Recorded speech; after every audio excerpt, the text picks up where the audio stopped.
2017 በጀት ዓመት ባለፉት 10 ወራት ከጥራጥሬና ቅባት እህሎች የወጭ ንግድ ከ$600 ሚሊዮን በላይ ገቢ መገኘቱን የንግድና ቀጠናዊ ትስስር ሚኒስቴር አስታውቋል። ዘርፉ ከቡናና ወርቅ ቀጥሎ ከፍተኛ የወጭ ንግድ ገቢ በማስገኘት በሶስተኛ ደረጃ ላይ እንደሚገኝም ነው የተገለጸው።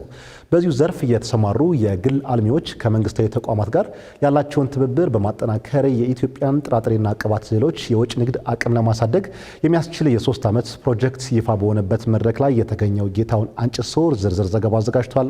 ወደዛው እናልፋለን። የኢትዮጵያ የጥራጥሬና የቅባት እህሎች የውጭ ንግድ ዘርፍ በ2017 በጀት ዓመት ባለፉት 10 ወራት $600 ሚሊዮን ገቢ ማስገኘቱን የንግድና ቀጠናዊ ትስስር ሚኒስቴር ገልጿል። በዚህም ከቡናና ወርቅ ቀጥሎ ከፍተኛውን የውጭ ንግድ ገቢ ማስገኘት ሶስተኛ ደረጃ መያዙን ነው ሚኒስቴር መስሪያ ቤቱ ጠቆመው።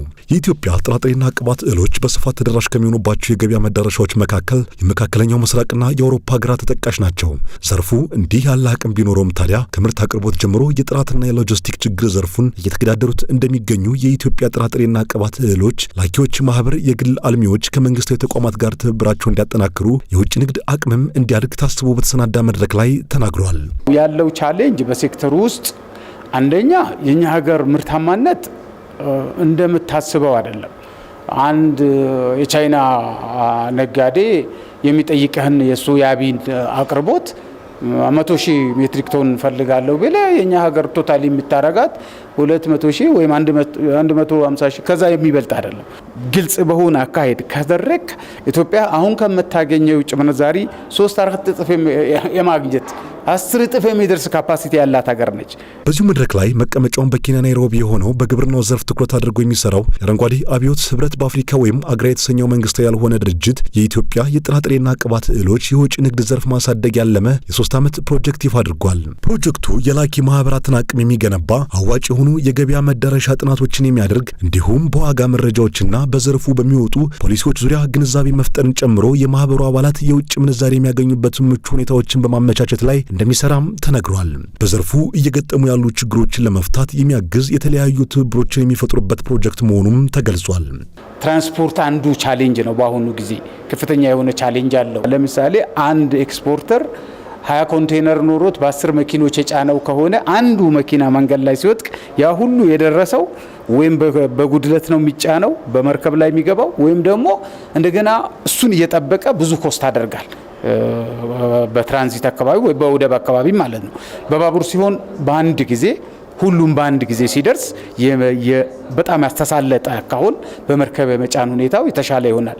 እነዚህን ተደራሽ የሚያደርግ ሴክተሩ ላይ ያሉ ተግዳሮቶችን ለመወጣት ነው ይሄንን ፕሮጀክት አሁን ላውንች ያደረግነው። በጥራጥሬና ቅባት እህሎች ወጭ ንግድ ዘርፍ የተሰማሩ የማህበሩ አባላት የሚያጋጥማቸውን ፈተናዎች ከሚመለከታቸው ባለድርሻዎች ጋር በመተባበር እንዲፈቱ እየተደረገ እንደሚገኝ በተገለጸበት በዚሁ መድረክ ላይ ለኢትዮጵያ ጥራጥሬና ቅባት እህሎች ላኪዎች ማህበር አግራ ባደረገው ድጋፍ ይፋ የሆነው ፕሮጀክት የትብብር አድማሱን ይበልጥ የሚያሳድግ እንደሚሆን ተነግሯል። ያጋጠሟቸው ያሉ ችግሮችን በተመለከተ ጥያቄዎቻቸውን ያቀርባሉ። በእነኛ ጥያቄዎችም ላይ መነሻ በማድረግ የንግድና ቀጠናዊ ትስስር ሚኒስቴር የሚመለከታቸውን ተቋማት በማሳተፍ መፍትሄ እየሰጠን እንገኛለን። ለምሳሌ ከትራንስፖርት ጋር ተያይዞ የሚነሱትን ችግሮች ለመፍታት ከትራንስፖርትና ሎጂስቲክስ ጋር የጋራ መድረክ በመፍጠር እየተሰራ ያለበት፣ የመኪና ትራንስፖርቱ በተጨማሪ በባቡር ምርቶችን ማጓጓዝ የሚቻልባቸው እድሎችን ለመፍጠር እንዲያስችል ባለፈው 9 ወር የኤክስፖርት ፐርፎርማንስ በሚገመገምበት ወቅት የነበረው አንዱ መወያ አጀንዳ የኢትዮ ጅቡቲ ትራንስፖርት ተቋሙም ኃላፊ ክቡር ኢንጂነር ታከለ ኡማም ተገኝተው የሚኒስቴር መስሪያ ቤታችን ከኤክስፖርት ፐርፎርማንሱ በተጨማሪ የባቡር አቅርቦቱ በምን ያህል ደረጃ የትራንስፖርት አቅርቦቱን ሊፈታ እንደሚችል ሀሳብ ሲቀርብ የነበረበት፣ እንደዚሁም ደግሞ በተለያዩ አጋጣሚዎች በትራንስፖርት ችግር ላይ የሚያጋጥሙ ጉዳዮችን ከትራንስፖርትና ሎጂስቲክስ ጋር በመሆን እየተፈታ ያለበት። ዘንድሮም በ10 ወራት $600 ሚሊዮን ገቢ ያስገኘው የጥራጥሬና ቅባት እህሎች ወጭ ንግድ ዘርፍ በበጀት ዓመቱ መጨረሻ ላይ ገቢውን ወደ $800 ሚሊዮን